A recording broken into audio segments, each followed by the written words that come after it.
Prenez un peu de céramique. Ajoutez-y une petite dose de tourbillon et une pincée de diamant. Vous obtiendrez de la beauté, de la magie chez Chanel. Et on a toujours adoré ce que fait Chanel. Donc on vous en parle tout de suite en direct du salon Watches & Wonders de Genève. C'est parti.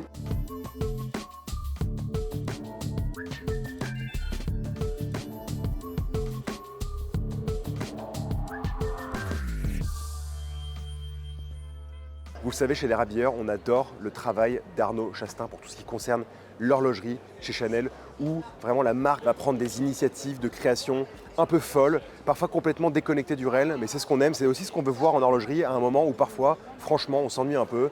Là, c'est pas du tout le cas chez Chanel et on a vu des petites merveilles. On va commencer par la célèbre J12 tourbillon diamant calibre 5.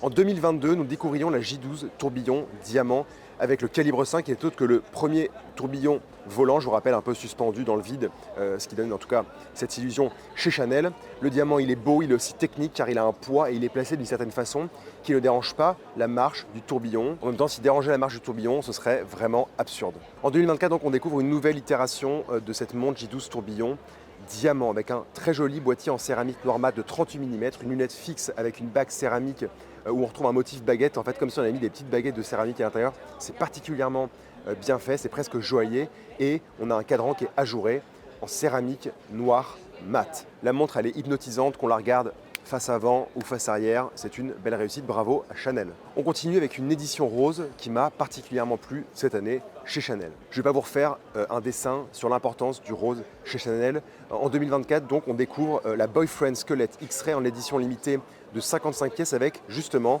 un boîtier saphir teinté rose, mais un rose très léger. Donc franchement, moi qui suis daltonien, j'y vois juste un tout petit peu de couleur chaude, un tout petit peu de rose. Et pour moi, c'est bien assez qu'un boîtier complètement rose en saphir. On l'a déjà vu, c'est chiant, c'est too much. Et là, on apprécie la délicatesse et la sobriété. À l'intérieur, on trouve le calibre 3 Chanel, calibre de manufacture. Et avec cette montre, on a vraiment l'impression de légèreté. On trouve la verticalité du train de rouage du barillet jusqu'à l'organe réglant qui se calibre comme ça dans ce boîtier rectangulaire.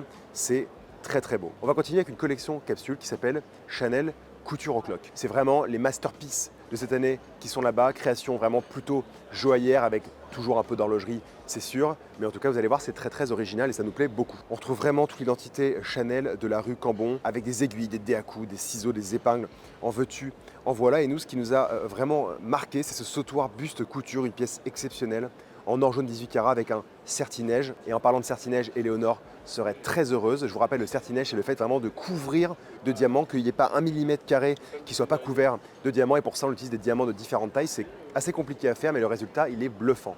Le boîtier et son cadran laqué noir, il se trouve en ouvrant le buste. Et ça, vous le voyez sur la vidéo de Valentin. C'est magnifique. Une édition limitée à 20 pièces avec 1610 diamants de taille brillant sur ce buste, des aiguilles en or jaune 18 carats et aussi une chaîne en or jaune 18 carats sertie de 132 diamants, taille brillant. Donc il y a quand même plus de 25 carats de diamants sur ce buste.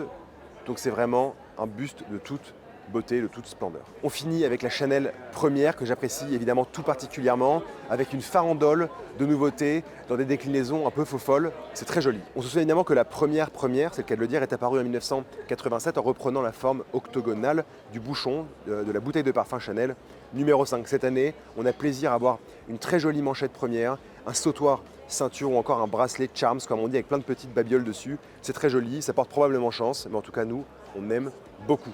Voilà, chers amis, pour les nouveautés Chanel cette année. Vous le voyez, Chanel est vraiment, comme d'habitude, en dehors du spectre de ce qui se fait d'habitude en horlogerie. Elle peut se le permettre. Donc, en particulier, la J12 tourbillon avec ce petit diamant à 6 heures qui tourne comme ça sur son petit tourbillon, tel un petit moussaillon sur un océan de lumière. Ça ne veut rien dire, c'est un peu poétique.